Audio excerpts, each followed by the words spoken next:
Menaxheri i Bankës Botërore në Shqipëri, Massimiliano Pavluçi, zhvilloi një takim me studentët e Fakultetit Ekonomik, ku prezantoi raportin mbi rregullat ekonomik për punësimin për Ballkanin Perëndimor, i cili trajton një temë mjaft të ndjeshme për studentët për sa i përket punësimit të tyre.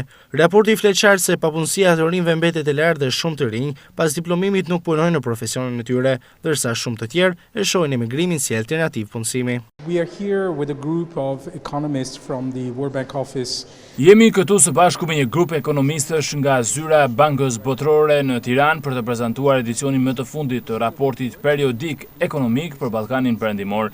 Ky është një raport që publikohet çdo 6 muaj dhe që ofron një pasqyrë të situatës ekonomike në Ballkanin Perëndimor, si dhe në vendet specifike të rajonit. Raporti tregon drejtimin me të cilin po ecën ekonomia, cilat janë burimet e presioneve dhe tensioneve, por edhe mundësitë që ekonomitë të zhvillohen më tej në mënyrë më të qëndrueshme dhe të balancuar. Për studentët, kjo është një mundësi për të dëgjuar drejt për përshkrimin dhe analizën e ekonomive tona dhe shpresojmë për të zbatuar këtë njohuri në studimet e tyre të përditshme. Takimi u konsiderua nga studentët si mundësi për të marrë njohuri të drejtë mbi zhvillimet ekonomike të rajonit dhe për të kuptuar më qartë sfidat reale të tregut të punës. Diskutimi u fokusua gjithashtu te nevoja për parafrimin e sistemimit arsimor me kërkesat e ekonomisë dhe forcimin e aftësive profesionale tek të rinjt. Raporti i Bankës Botërore nënvizon se investimi në kapitalin njerëzor, rritja e produktit dhe krijimi më shumë mundësive për punësim cilësor janë elementet thelbësore për frenimin e largimit të rinjve dhe për garantimin e zhvillimit ekonomik më të qëndrueshëm në Ballkanin Perëndimor.